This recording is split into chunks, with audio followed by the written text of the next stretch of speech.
boa noite. Boa noite. A polícia de São Paulo indicia as 2 sócias e uma funcionária da creche suspeita de maus tratos a bebês. Um irmão fala sobre a recuperação do ex-BBB Rodrigo Mussi no hospital depois do acidente de carro. Cresce o número de vítimas do golpe de falsos médicos que pedem dinheiro a famílias de pacientes internados. O presidente Jair Bolsonaro veta verbas aprovadas pelo Congresso para a recuperação do setor cultural. Ministros do Supremo Tribunal Federal julgam medidas do governo que motivaram protestos de ambientalistas. O Ministério de Minas e Energia indica novos nomes para as presidências da Petrobras e do Conselho de Administração da empresa. Os Estados Unidos anunciam novas sanções contra instituições financeiras e filhas do presidente Vladimir Putin. Autoridades ucranianas afirmam que Moscou vai intensificar os ataques no leste do país. E orientam os moradores a fugirem enquanto é possível. União Brasil, MDB, PSDB e Cidadania dizem que anunciarão candidatura única à presidência no mês que vem. O Jornal Nacional começa agora. A Polícia Civil de São Paulo indiciou uma funcionária e 2 donas da creche investigada por causa de denúncias de maus tratos e tortura de bebês. Solange Hernandes recebeu o Jornal Nacional num escritório de advocacia. Ela não quis mostrar o rosto. Desde junho de 2017, ela trabalhava como auxiliar de limpeza na escola. A polícia começou a investigar o caso depois que esses vídeos circularam em redes sociais. As imagens mostram bebês imobilizados por panos, presos em cadeirinhas, dentro do banheiro da escola. Solange disse que a ordem de amarrar os bebês com lençóis vinha da diretora Roberta Serme e que nunca participou disso. Em nenhum momento eu coloquei a criança no banheiro. Sempre era a Roberta que saía da sala dela e ia ver o que estava acontecendo. Muitas das vezes a Roberta mesmo pegava a criança e levava para o banheiro. A Roberta dizia, não só para mim, como para todas as professoras, que esse era um processo que ela aprendeu na faculdade, de embalar os bebês, entendeu? Os bebês ficavam chorando, depois eles dormiam. Solange afirmou que um dia chegou a retirar uma criança do banheiro que tinha sido deixada sozinha, chorando. A Roberta mesmo levou a criança para o banheiro e a professora não tinha chego ainda. Aí ela pediu para mim ficar, 15 minutinhos, 20 minutinhos no berçário até a professora chegar, para os outros bebês não ficarem sozinhos. E tinha uma criança, um bebê chorando no banheiro. Eu fui lá e tirei a criança de lá, do banheiro. Quando ela viu a criança no berçário, ela gritou comigo. Ela fez assim, mas eu não te dei ordem de você tirar ela de lá. A auxiliar de limpeza é uma das 3 mulheres indiciadas por maus tratos, tortura, associação criminosa, perigo de vida e constrangimento contra crianças. As outras são as donas da escola, Roberta e Fernanda Serme. O Jornal Nacional apurou que, em depoimento à polícia, professoras e ex-professoras disseram que a auxiliar de limpeza participava ativamente da ação com as crianças. Solange diz que não ajudou em nada e vai provar que é inocente. Eu trabalhava lá na limpeza e nada você poderia falar, você não podia questionar nada. Nem eu e nem as professoras. Porque tudo tem que ser do jeito da Roberta, tudo é do jeito dela. Aí você fala, nossa, e você ficou lá, né? Eu precisava trabalhar, né? E eu não tinha autoridade, eu não tenho estudo, eu não tenho nada. A polícia pediu há 2 semanas a prisão de Roberta Serme por entender que ela exercia grande influência sobre os funcionários. Pretendia fugir e atrapalhar as investigações. Ela está foragida. A fase de depoimentos já acabou, mas para concluir o inquérito, a polícia aguarda o resultado de laudos periciais. A Maria tem um filho de 5 anos e uma bebê que estudavam nessa escola. A menina tinha 11 meses quando apareceu nesse vídeo e depois de tudo que aconteceu, as crianças ainda não conseguiram voltar a uma escola. A gente está procurando a melhor forma de explicar para ele, de mostrar para ele que escola não é para ter aquelas referências que ele tinha antes, né? Que o que ele tinha lá não era bom e não era correto. A defesa de Roberta e Fernanda Serme não quis dar entrevista. Anteriormente, o advogado André Dias afirmou que as cenas que aparecem nos vídeos foram forjadas com apoio externo para prejudicar as proprietárias da escola e que foram feitas sem nenhum conhecimento das diretoras e de outras professoras. Um homem se passou por médico para tentar tirar dinheiro da família do ex-BBB Rodrigo Mussi, que está internado em São Paulo. É um golpe que cresceu na pandemia. A ligação de um número desconhecido deixou o Newton preocupado. Em agosto do ano passado, ele estava com a irmã, o cunhado e a filha de 17 anos internados com Covid. Falou que era um médico do hospital onde minha filha estava internada e que ele não falou nada com a mãe da minha filha que estava no hospital para não deixar ela preocupada, ansiosa com o resultado do exame. O suposto médico dizia que a filha de Newton tinha sido diagnosticada com leucemia e que precisava de R$ 4.900 para trazer um aparelho que seria usado no tratamento. Eu estava preocupadíssimo com a minha filha. Aí, quando eu fiz o Pix, depois que eu fiz, eu já estava assim, meio que eu falei, comentei com a minha esposa, poxa, eu caí num golpe. Ontem, o irmão do ex-BBB Rodrigo Mussi contou nas redes sociais que quase caiu numa armadilha muito parecida. Diogo Mussi disse que foi procurado por um homem que se passava por médico do Hospital das Clínicas de São Paulo, onde o irmão dele se recupera do acidente na semana passada. Na mensagem, o golpista pedia R$ 7.000 para comprar remédios que estariam em falta no hospital. A foto usada era de um médico de verdade, um cirurgião do interior de Minas Gerais. Duas coisas principais. Primeiro, a minha imagem, que está maciçamente sendo colocada aí junto a esse golpe. E também pela ação da pessoa execrável de tentar aproveitar da fragilidade de uma família para conseguir dinheiro. Golpes desse tipo não são novidade, mas se tornaram ainda mais frequentes durante a pandemia.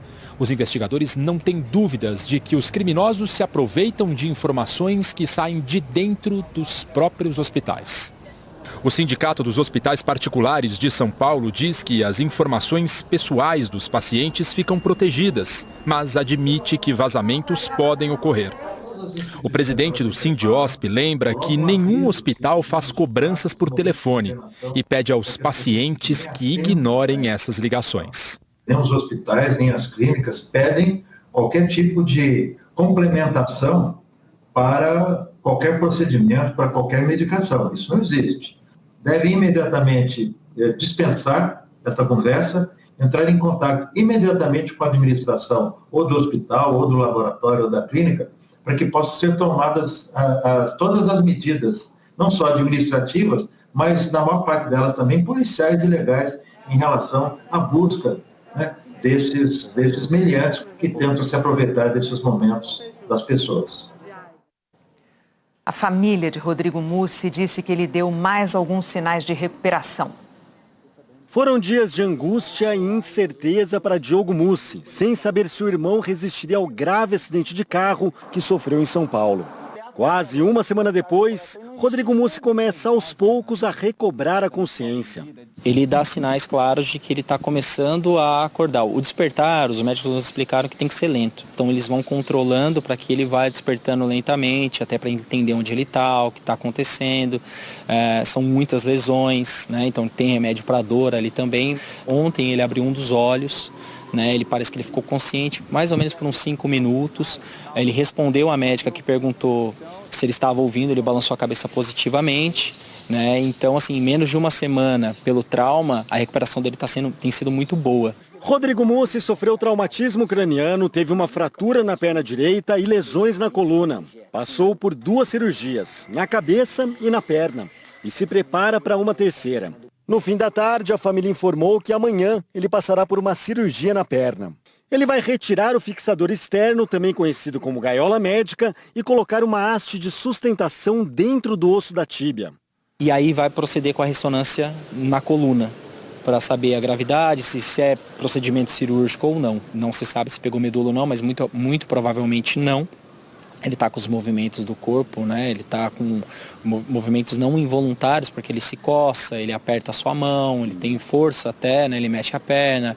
Às vezes ele quer arrancar alguma coisa porque está incomodando, então não são não são movimentos involuntários. Hoje à tarde, Diogo Mussi veio até essa delegacia para fazer uma representação criminal contra o motorista de aplicativo envolvido no acidente de Rodrigo Mussi.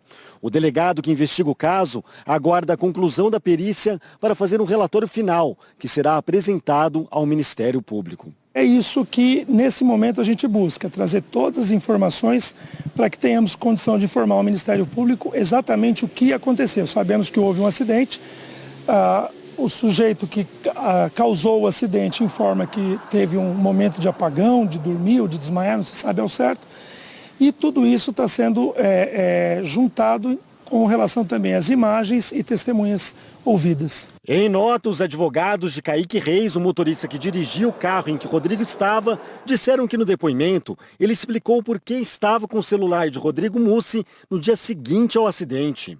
Disse que retornou ao local para buscar seus pertences e encontrou o aparelho. Que um conhecido de Rodrigo ligou, Kaique contou o que tinha acontecido e combinou a devolução do telefone.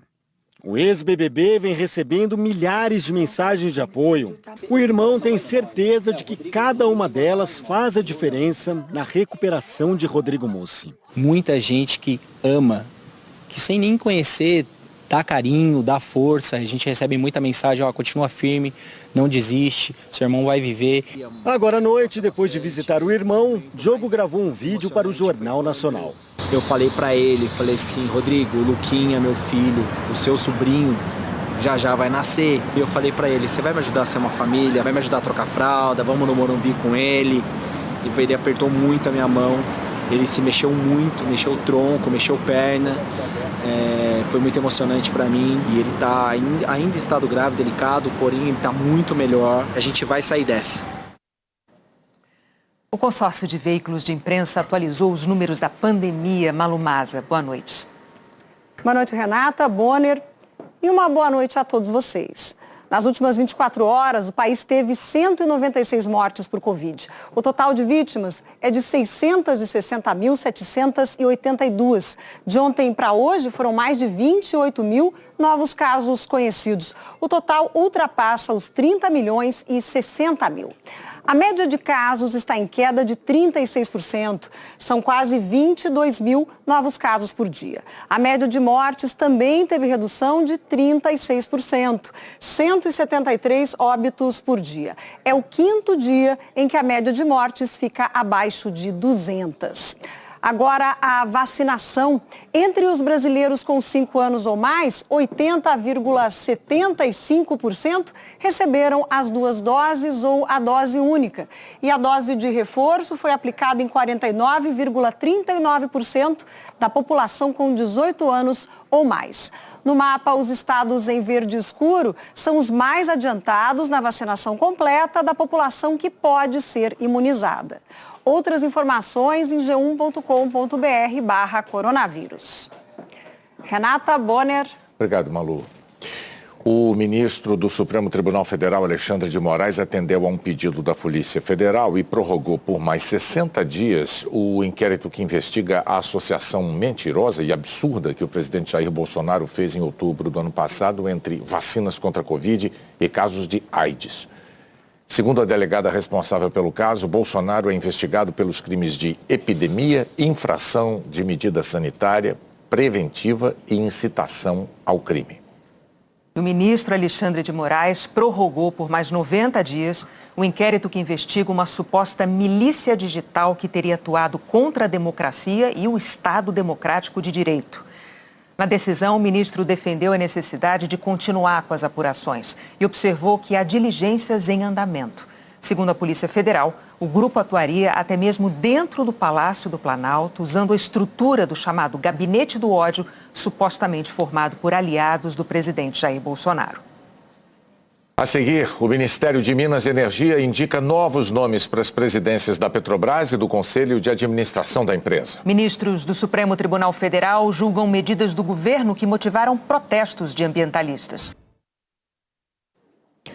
O Supremo Tribunal Federal retomou o julgamento de uma série de ações que contestam a política ambiental do governo federal. Cena rara no plenário do STF.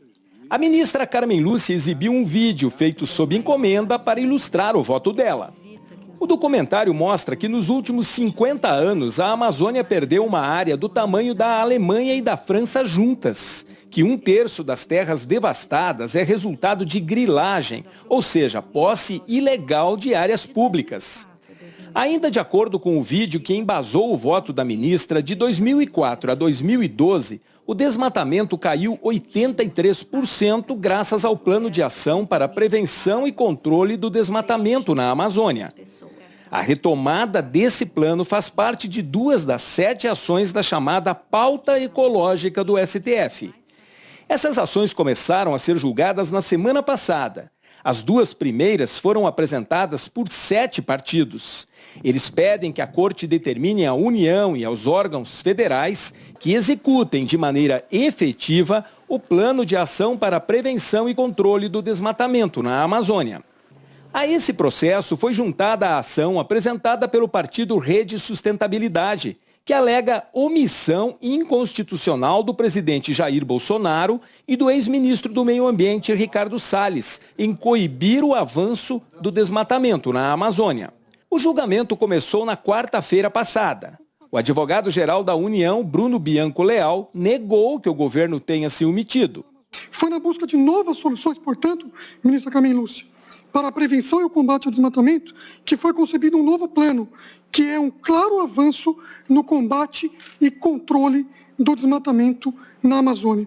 E, de fato, excelências, o novo plano, além de manter os objetivos do PPCDAM, do plano antigo, ele expandiu o combate ao desmatamento para novos biomas. No segundo dia de julgamento, o Procurador-Geral da República, Augusto Aras, defendeu a rejeição das ações. Afirmou que o Supremo não deve interferir na tomada de políticas públicas e que não é possível analisar os questionamentos feitos pelos partidos usando esse tipo de ação. Ressalto que o não acolhimento do pedido não impede que o Poder Judiciário brasileiro examine situações concretas de violação ao meio ambiente, por meios processuais adequados, com amplo conjunto probatório, observando-se o devido processo legal, a fim de que se determine a adoção de providências cabíveis. Hoje, a relatora, ministra Carmen Lúcia, concluiu o voto e considerou que os pedidos das ações procedem. Ela afirmou que a política ambiental viola sistematicamente uma série de princípios constitucionais e determinou que o governo elabore em 60 dias um plano para retomar o combate ao desmatamento e um segundo plano de fortalecimento institucional do IBAMA, ICMBio e FUNAI, além de apresentação de relatórios sobre a situação ao Observatório do Meio Ambiente e Mudanças Climáticas do Poder Judiciário. As operações foram mantidas, do que se comprova nos autos em números, mas sem eficiência, sem estratégia, sem cumprimento do regulamento do IBAMA, portanto, sem resultados de eficiência na fiscalização, para evitar a permanência de estado de omissão fiscalizatória e afrouxamento administrativo que estimula e reforça a prática de ilegalidades e crimes.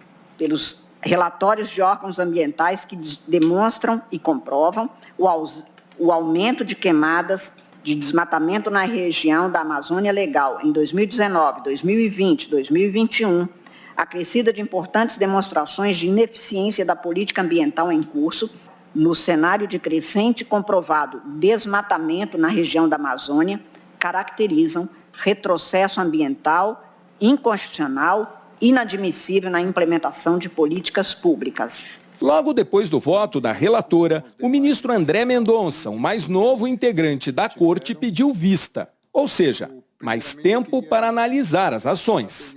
Esse pedido de vista do ministro André Mendonça suspende o julgamento até que ele devolva o caso ao plenário, mas não impede que os outros 5 processos do pacote verde sejam analisados. Tudo isso deve ocupar ainda várias sessões do STF. O objetivo dessas ações é avaliar a política ambiental, sobretudo dos últimos 3 anos, desde o início do governo Bolsonaro. Depois das duas ações em análise, o Supremo pode começar a julgar uma ação contra o decreto e uma portaria de 2020 do Ministério da Defesa, que teriam retirado a autonomia do IBAMA como agente de fiscalização ao atribuir a coordenação da Operação Verde Brasil 2 às Forças Armadas. Outra ação questiona mais um decreto de 2020 que regulamentou a lei que institui o Fundo Nacional do Meio Ambiente, excluindo a participação da sociedade civil do seu Conselho Deliberativo. Tem também um pedido para a reativação do Fundo Amazônia, criado em 2008, para financiar projetos de redução do desmatamento e fiscalização. Esse fundo está parado desde abril de 2019. Outra ação contesta a medida provisória que libera o licenciamento ambiental para empresas enquadradas em atividade de grau de risco médio. A Procuradoria-Geral da República questiona a resolução do CONAMA sobre os padrões de qualidade do ar. O argumento é o de que ela não regulamenta de forma eficaz e adequada os padrões de qualidade do ar. Em outra frente, o STF ainda discute a reestruturação em 2019 do CONAMA, principal órgão consultivo do Ministério do Meio Ambiente. O presidente Jair Bolsonaro reduziu de 96 para 23 o número de conselheiros titulares. Num decreto publicado na semana passada, o presidente aumentou para 36 o número de conselheiros. A participação da sociedade civil também está menor. Antes da reformulação, eram 21 conselheiros no CONAMA. Agora, são 8 cadeiras para representantes da sociedade civil. E depois de impasses e desistências, o Ministério de Minas e Energia indicou hoje José Mauro Ferreira Coelho para a presidência da Petrobras e Márcio Andrade Weber para a presidência do Conselho de Administração da empresa. Foi mais um dia de expectativa e reuniões. No fim da manhã, o ministro de Minas e Energia garantiu que o governo faria as novas indicações para a Petrobras a tempo da Assembleia Geral da semana que vem. Desde abril, a Assembleia Geral Ordinária. Já vai ter nomes, acha que nessa semana ainda? Temos que ter, né? Em março, o Ministério de Minas e Energia indicou o economista Adriano Pires para o comando da Petrobras e Rodolfo Landim para presidente do Conselho de Administração da empresa. Mas as indicações duraram poucos dias. Pires desistiu de assumir a Petrobras em meio a uma apuração de conflito de interesses. Ele é dono de uma consultoria que presta serviço há mais de 20 anos a várias empresas do setor de óleo e gás. Muitas dessas empresas têm negócios com a Petrobras. Rodolfo Landim anunciou que desistiu da indicação porque pretendia se dedicar ao Flamengo. Nos bastidores, eles foram alertados de que suas relações com o setor privado poderiam impedir a aprovação na Assembleia. O Planalto tinha pressa. Cada dia sem um nome para a presidência da Petrobras representava um desgaste maior. No início da noite, o governo anunciou 2 novos nomes, que foram acertados diretamente entre o presidente Jair Bolsonaro e o ministro de Minas e Energia, Bento Albuquerque. Agora à noite, o Ministério de Minas e Energia divulgou uma nota. Márcio Andrade Weber foi indicado para a presidência do Conselho de Administração. E José Mauro Ferreira Coelho para a presidência da Petrobras, no lugar de Joaquim Silva e Luna. Coelho foi diretor da empresa de pesquisa energética e de abril de 2020 até outubro do ano passado foi secretário de Petróleo, Gás Natural e Biocombustíveis do Ministério de Minas e Energia. Tem doutorado em planejamento energético pela Universidade Federal do Rio de Janeiro e trabalhou como analista da empresa de pesquisa energética. Foi oficial do Exército na década de 1980. Márcio Andrade Weber já é integrante do Conselho de Administração da Petrobras. É engenheiro civil, formado pela Universidade Federal do Rio Grande do Sul, com especialização em engenharia de petróleo. A Polícia Federal cumpriu mandados de busca e apreensão em São Paulo, no Paraná e no Distrito Federal. A investigação é sobre desvios de mais de 100 milhões de reais da empresa de consórcios do Banco do Brasil. Os suspeitos podem responder por lavagem de dinheiro e gestão fraudulenta. Entre eles está Paulo Ivan Rabelo, ex-diretor-presidente do BB Consórcios. O Banco do Brasil afirmou que identificou as irregularidades em 2020, demitiu os investigados e recuperou praticamente todos os valores. Nós não conseguimos contato com a defesa de Paulo Ivan Rabelo. A Justiça do Rio de Janeiro trancou a investigação contra advogados de grandes escritórios por suposto tráfico de influência no Sistema S no Rio. A Operação Esquema S foi autorizada pelo juiz Marcelo Bretas, da 7ª Vara Federal Criminal, em setembro de 2020. E tinha como base a delação premiada de Orlando Diniz, que foi presidente do Sesc Rio, do Senac Rio e da FEComércio. Orlando Diniz contou na época, segundo a Lava Jato, que contratou escritórios de advogados que o ajudassem a permanecer no cargo e a não ser investigado. O Ministério Público Federal afirmou que os escritórios recebiam valores milionários por meio de contratos simulados e notas fiscais falsas. O suposto desvio nas entidades seria de 151 milhões de reais. A Ordem dos Advogados do Brasil afirmou na época que houve uma clara iniciativa de criminalização da advocacia brasileira e que a operação desrespeitou as prerrogativas dos advogados. Entre os denunciados estavam Cristiano Zanin e Roberto Teixeira, representantes do ex-presidente Lula. Ana Tereza Basílio, na época advogada do ex-governador do Rio, Wilson Witzel. E Eduardo Martins, filho do presidente do STJ, ministro Humberto Martins. Em agosto do ano passado, a pedido da OAB, a segunda turma do Supremo Tribunal Federal decidiu que as investigações deveriam ficar com a Justiça Estadual do Rio. O relator, ministro Gilmar Mendes, alegou que os supostos desvios envolviam entidades de direito privado, com recursos próprios, o que, segundo a decisão, não seria de competência da Justiça Federal. O STF também anulou a ação penal, aberta a partir das apurações, e as medidas da investigação, como as buscas e apreensões. Agora, o juiz Marcelo Rubioli, da 1ª Vara Criminal do Tribunal de Justiça do Rio, que ficou com o caso, decidiu trancar, paralisar a investigação. O juiz também arquivou a denúncia, afirmou que não é mais possível punir os investigados nessa ação e ainda anulou a delação premiada do ex-presidente da FEComércio do Rio, Orlando Diniz. Na decisão, o juiz afirmou que a delação foi homologada por autoridade apontada como incompetente, sem que os dados fornecidos possam ser utilizados. Ainda de acordo com o juiz Marcelo Rubioli, a investigação penal e as decisões tomadas até então têm o nítido intuito de criminalizar o exercício da advocacia. E que se os serviços não foram prestados, é caso de ilícito civil e não fato a ser perseguido na esfera penal. Com a decisão do juiz, as investigações sobre o suposto esquema no Sistema S do Rio ficam trancadas, mas poderão ser retomadas se novas provas forem apresentadas. Ana Tereza Basílio afirmou que foi provado que o escritório realizou todo o trabalho para o qual foi contratado, que os valores foram compatíveis com os processos e que espera que a decisão sirva de exemplo para que erros e perseguições não se repitam. Cristiano Zanin declarou que a decisão da Justiça do Rio resgata definitivamente a dignidade da advocacia ao colocar fim à perseguição praticada pela Lava Jato contra ele e contra diversos advogados que prestaram serviços jurídicos à FEComércio do Rio.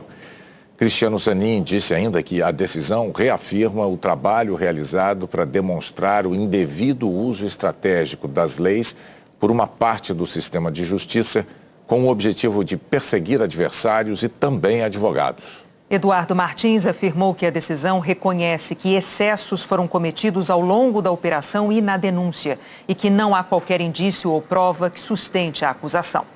Nós não conseguimos contato com Roberto Teixeira nem com Orlando Diniz. A seguir, União Brasil, MDB, PSDB e Cidadania dizem que anunciarão candidatura única à presidência no mês que vem. Amanhã tem seleção feminina de futebol em campo, num amistoso contra a Espanha. A Globo vai transmitir o jogo a partir de 2h50 da tarde, horário de Brasília. A intimidade com a bola sempre vai existir. A atual treinadora do Brasil é também uma ex-atacante da Suécia, fã incondicional da qualidade técnica do futebol brasileiro. Por isso, não há ausência capaz de tirar a confiança da Pia Sundhage, mesmo que seja da maior jogadora da história. Marta está com uma lesão no ligamento cruzado do joelho esquerdo. Ela foi cortada dos próximos amistosos da seleção e não vai à Copa América, a competição mais importante do ano, porque dá direito a 3 vagas diretas para a Copa do Mundo de 2023. Outras jogadoras vão entrar. Haverá uma expectativa grande sobre elas, mas isso vai ser bom no futuro, disse a Pia. Além da Marta, a zagueira Rafaela e a volante Luana também foram cortadas desses amistosos na Espanha por lesões. Um obstáculo a mais para o Brasil, que não venceu nenhuma das 3 partidas no torneio da França em fevereiro. Mas o meu trabalho é preparar o time para a Copa América. Lá os resultados serão importantes, disse a treinadora. O adversário de amanhã é bem superior a qualquer rival sul-americano. A Espanha está em 7º lugar do ranking da FIFA, 2 posições acima do Brasil. E tem 2 das 3 melhores jogadoras do mundo, Jenny Hermoso e Alexia Putellas. Eu acredito que ela vem numa crescente, mas acredito também que o Barcelona contribuiu para que hoje ela esteja nesse momento. O Barcelona de Alexia Putellas é o grande time do mundo atualmente. Há uma semana, no Camp Nou contra o Real Madrid, elas bateram o recorde de público na história do futebol feminino, 91.500 torcedores. Por isso, as espanholas acreditam em casa cheia em Alicante. É um Espanha e Brasil, isso já diz muito. Espero que a torcida se anime e venha, disse a melhor do mundo. Jogão. A Eliana Marques tem aviso de chuva forte para o sul do Brasil. Boa noite, Eliana. Oi, Renata, boa noite para você, para o Bonner e para você que nos acompanha também. A previsão já para o fim da noite de hoje e até amanhã é de tempestades com grandes volumes de chuva, ventos, raios, granizo, do oeste da região sul até o sul de Mato Grosso do Sul. Estas são algumas cidades no caminho dos temporais: Santo Ângelo, Concórdia, Toledo, Dourados. Vai chover forte também em grande parte do norte e em áreas do Maranhão, Piauí e Ceará. As capitais com previsão de mais chuva: Fortaleza, São Luís, Manaus, Porto Velho e Belém. Sol o dia todo no sul do Rio Grande do Sul, em grande parte de São Paulo, do sertão de Pernambuco até o norte de Minas e na maior parte do centro-oeste. Cuiabá deve ser a capital mais quente, com até 36 graus. Previsão de tempo firme e calor também em Campo Grande, Goiânia, Brasília e São Paulo. Já Curitiba, Rio de Janeiro, Belo Horizonte e Maceió estão na turma com possibilidade de chuva, mas é pouca. Só que sexta-feira a situação muda no sul. Em Curitiba, as pancadas de chuva ficam mais fortes, enquanto Florianópolis e Porto Alegre têm previsão de um dia com tempo fechado e bem chuvoso. E o CPTEC, Centro de Previsão de Tempo e Estudos Climáticos do INPE, divulgou hoje pra gente as capitais que já tiveram muita chuva do início do ano até agora. Em Manaus, choveu mais de 1.000 milímetros e a média do ano todo é de pouco mais de 2.000. Ou seja, choveu quase a metade do normal para o ano inteiro em praticamente 3 meses. Em Belo Horizonte, esse percentual foi ainda maior, de quase 60% da média anual. Fortaleza e Teresina foram as mais chuvosas do país. Na capital do Ceará, já choveu praticamente 70% do normal para o ano todo. E em Teresina, passou disso. Olhando para frente, a tendência até o dia 20 de abril ainda é de muita chuva na região de Manaus. Em Teresina, Fortaleza e Belo Horizonte, nem tanto. Também pode chover bastante nas próximas semanas no oeste de Santa Catarina e no sul do Paraná. Até amanhã, Renata e Bonner. Até amanhã.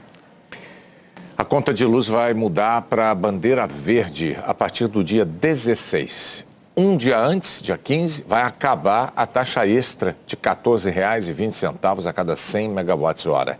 Com o aumento do volume de água nos reservatórios, algumas termoelétricas vão ser desligadas. Sem essa tarifa extra, a previsão do governo é de uma redução média de 20% no valor das contas de luz. 4 partidos, MDB, PSDB, União Brasil e Cidadania, prometeram anunciar um candidato único para concorrer à presidência da República. Participaram da reunião os presidentes Luciano Bivar, do União Brasil, Baleia Rossi, do MDB, Bruno Araújo, do PSDB e Roberto Freire, do Cidadania.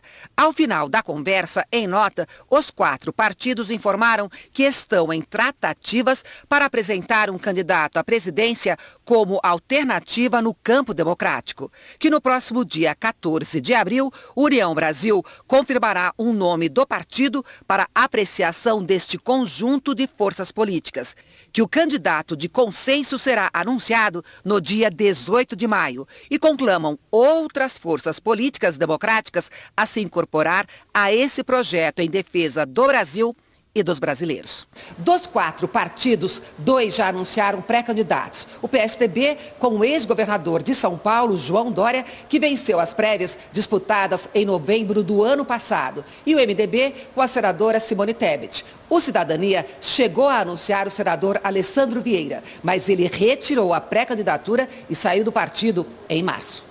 O União Brasil recebeu a filiação de Sérgio Moro na semana passada. Moro havia sido lançado pré-candidato pelo Podemos. Ao ingressar no União Brasil, afirmou que, neste momento, deixava de ser candidato. O União Brasil afirmou, então, que a entrada dele no partido tinha como objetivo a construção de um projeto político partidário no estado de São Paulo e facilitar a construção do Centro Democrático. A candidatura única também foi tema de um encontro em Brasília hoje entre a senadora Simone Tebet e o ex-governador do Rio Grande do Sul, Eduardo Leite, que perdeu as prévias do PSDB para João Dória. Para chegar a um nome de consenso, os partidos vão avaliar o desempenho de cada pré-candidato nas pesquisas. É importante entender que o Centro Democrático vai ter candidatura própria, sim. Nós estamos unidos nesse propósito. Nós teremos um único candidato, como teremos um único vice. Conversarmos para construir convergência, junto com os nossos partidos. Respeitando aqui, a senadora Simone falou, meu partido fez prévias, tem o seu candidato, seu pré-candidato estabelecido. Nós respeitamos isso, ninguém está deslegitimando as prévias, elas têm a sua legitimidade. Mas não se trata aqui apenas sobre atender formalidades, mas sim de ajudar o país a encontrar um caminho. O nosso projeto, de todos que sentaram naquela mesa, não é nenhuma demagogia. O projeto é um projeto Brasil. Se todos estão despidos de sentar numa mesa para dar uma alternativa viável, a grande expectativa que hoje exige a nação brasileira, diferente dos candidatos que estão aí postos, então qualquer um desses partidos que sentaram na mesa falaram hoje que estariam dispostos a fazer isso. Já oficializaram as pré-candidaturas o PL com Jair Bolsonaro, o PDT com Ciro Gomes, o Avante com André Janones, o Unidade Popular com Leonardo Péricles, o PSTU com Vera Lúcia, o PCB com Sofia Manzano, o Democracia Cristã com José Maria Emael e o Novo com Felipe Dávila. O PT anunciou o nome de Lula, mas ainda não oficializou a pré-candidatura. A seguir, autoridades recomendam a cidadãos que fujam dos russos no leste da Ucrânia. O presidente Bolsonaro veta verbas aprovadas pelo Congresso para a recuperação do setor cultural. Reveladas composições de Pixinguinha guardadas há meio século. Autoridades ucranianas afirmaram que a Rússia vai intensificar os ataques no leste do país e orientaram moradores a fugir enquanto é possível. Enquanto os colegas cavam mais uma cova na cidade de Bucha, o homem conta o que ouviu dos soldados russos. Eles me falaram, viemos te salvar. Salvar do quê? Eu perguntei. Eu tinha emprego, meu filho estava na escola. Eles trouxeram um pesadelo, não são humanos.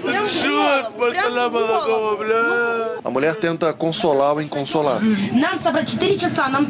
Vambora, faltam 2 horas só pra gente enterrar ele. A gente precisa cavar o túmulo. Levanta. É meu irmão. É meu irmão. Hoje o presidente ucraniano Volodymyr Zelensky falou que a Rússia está destruindo depósitos de alimentos e equipamentos de agricultura para usar a fome como arma contra o povo ucraniano. Líderes do leste da Ucrânia orientaram a população a sair enquanto ainda é seguro e alertaram para um aumento da ofensiva russa. O governador de Kharkiv disse que na cidade de Izium é impossível retirar civis ou mandar ajuda porque os russos tomaram o controle. O Kremlin voltou a definir os relatos de massacre de civis como encenações e afirmou que as acusações contra o governo russo deixam mais lentas as negociações de paz, além de serem um pretexto para justificar mais sanções. O primeiro-ministro aqui do Reino Unido, Boris Johnson, disse que as imagens da cidade ucraniana de Bucha não parecem menos que um genocídio. A indignação de boa parte do mundo é imensa. Nessa quarta-feira, o Papa Francisco demonstrou preocupação com o que chamou de crueldade crescente, até contra mulheres e crianças. A lógica dominante, infelizmente, é a dos estados mais poderosos afirmarem seus próprios interesses, ampliando áreas de influência econômica, ou ideológica, ou militar, disse Francisco. O Papa falou também que o mundo está testemunhando a impotência das Nações Unidas. Depois, Francisco mostrou uma bandeira da Ucrânia vinda da cidade de Bucha. Deu um beijo, recebeu no altar crianças ucranianas refugiadas, entregou ovos de Páscoa para elas e pediu que o mundo não esqueça o povo da Ucrânia. Não dimentichiamoli e non dimentichiamo il popolo ucraino. Os Estados Unidos anunciaram novas sanções contra a Rússia. A nova rodada de sanções americanas atinge a maior instituição financeira da Rússia. O Sberbank, que detém 1/3 dos ativos bancários do país, já tinha sofrido restrições, mas agora passa efetivamente a ser bloqueado do sistema financeiro americano. O maior banco privado da Rússia, o Alfa Bank, também foi bloqueado. Os Estados Unidos ainda proibiram a Rússia de fazer pagamentos usando dólares que estavam no sistema financeiro americano e cidadãos americanos, onde quer que estejam, de ter novos investimentos na Rússia. Ao implementar as novas sanções, as autoridades americanas afirmaram que o isolamento econômico e também tecnológico imposto à Rússia agora está levando os cidadãos do país a condições semelhantes aos padrões de vida na União Soviética nos anos 1980.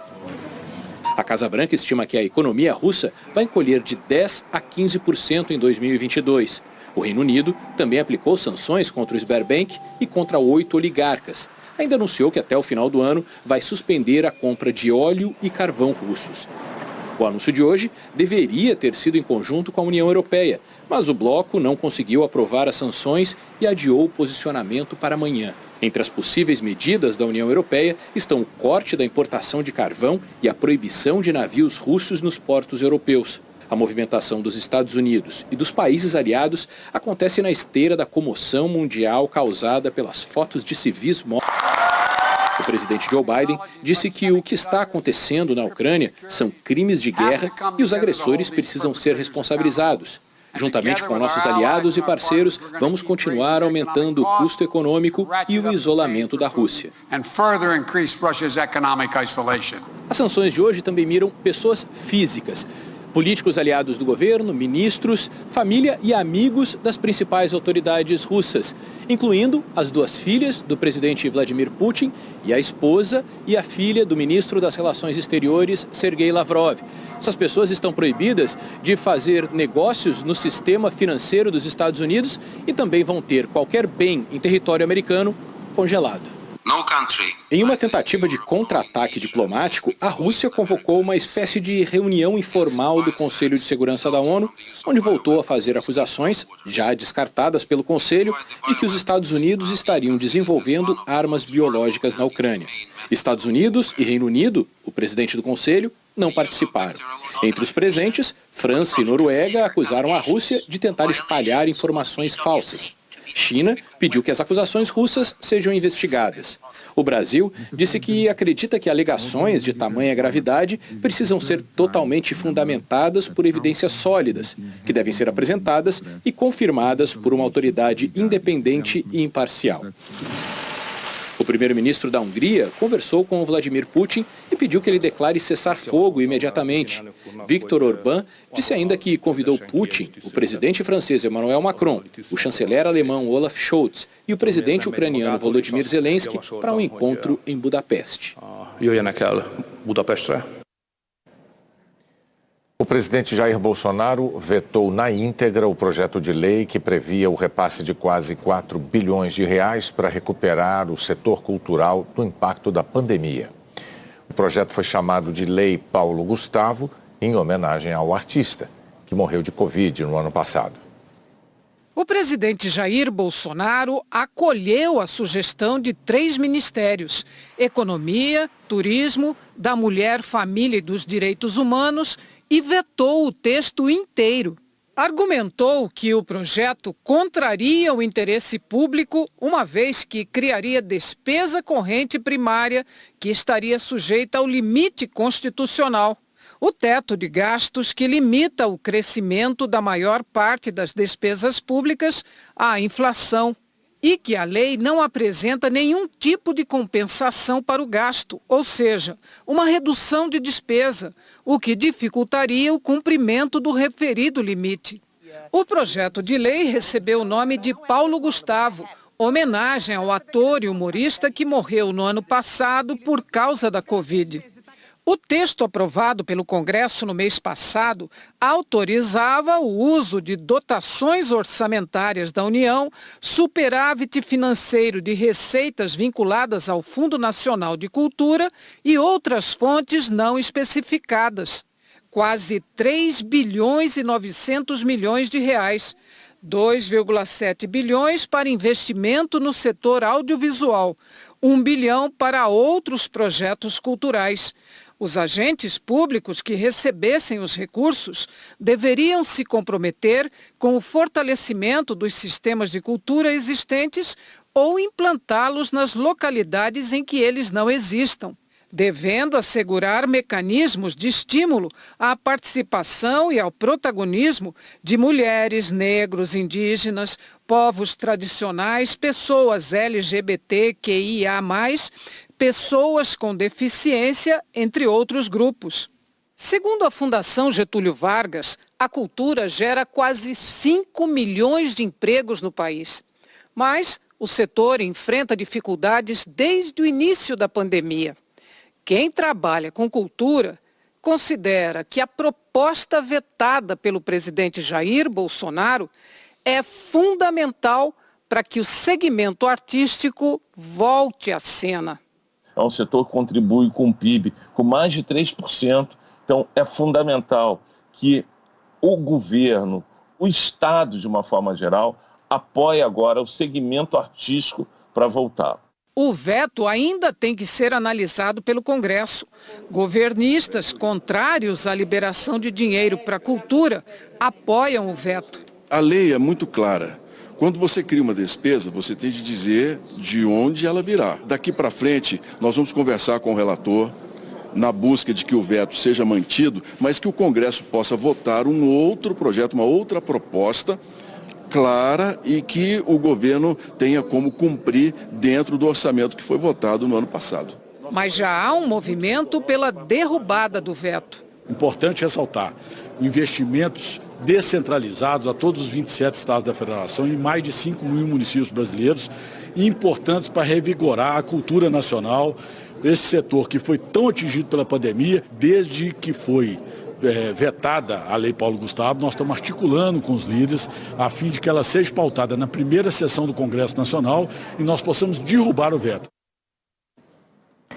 Os brasileiros ganharam a oportunidade de apreciar trabalhos inéditos de um dos nossos maiores artistas de todos os tempos.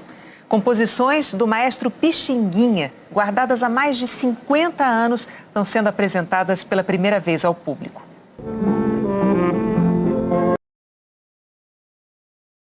É considerado um dos maiores gênios da música brasileira. Compôs clássicos que entraram para a história. Um tesouro guardado há mais de 50 anos. É um acervo que só a família conhecia. O meu pai me apresentou esse acervo que ocupava estante da casa dele, né? Ali são os arranjos sinfônicos, ali são os arranjos para rádio, ali é...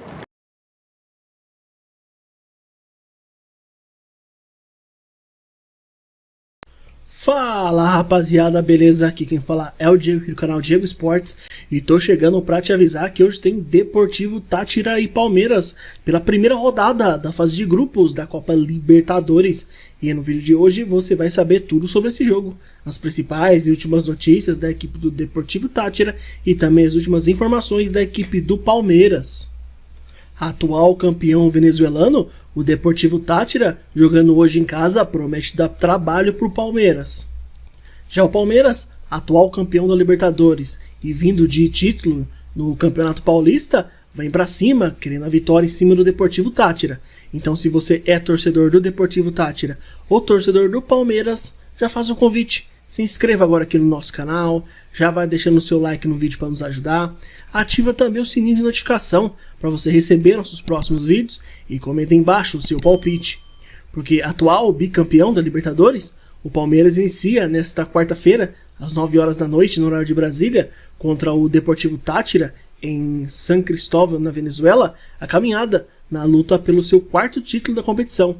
Além de 2020 e 2021, o Palmeiras também foi campeão em 99. O Verdão chega embalado pela conquista histórica do Campeonato Paulista no último domingo, no qual venceu o rival São Paulo por 4-0. A fase não poderia ser melhor para defender os títulos da Libertadores. O técnico Abel Ferreira deve mandar a campo um time modificado por conta de lesões e também dessa maratona de jogos. Já o Deportivo Táchira sonha em passar de fases de grupos da competição. Atual campeão venezuelano, a equipe faz boa campanha e está na vice-liderança na Liga Venezuelana. A expectativa é de estádio lotado e muita festa no estádio em San Cristóbal. Pelo lado aí do Deportivo Táchira, o técnico espanhol Alex Palere pode repetir a equipe que ganhou do Deportivo Lara na última semana. A principal esperança é no garoto Yerson Chacón, de 18 anos, considerado a maior promessa do futebol do país. Ele comanda o ataque do atual campeão nacional. Portanto, a provável escalação hoje do Deportivo Táchira deve ter Varela, Quinteiro, Restrepo, Marufo e Camacho, Flores, Edson Tortolero, Cova, Figueroa, Chacón e Uribe. Já pelo lado do Palmeiras, o treinador vai poupar alguns jogadores na partida, além de não contar com outros por lesão. Jorge e Mike assumem as duas laterais.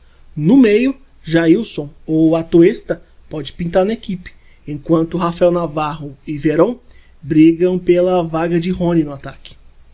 Portanto, a provável escalação do Palmeiras deve ter o Everton, Murilo, Gustavo Gomes, Jorge e Mike, Jailson, Zé Rafael, Rafael Veiga e Gustavo Scarpa, Dudu e Gabriel Verón. O jogo de hoje vai ser apitado pelo trio de arbitragem argentino, com Dario Herrera e os assistentes Ezequiel Brailovski e José Savorini. E no VAR teremos Carlos Astroza. O Palmeiras e o Deportivo Táchira se encontram no grupo A, junto com o Emelec e o Independiente Petrolero.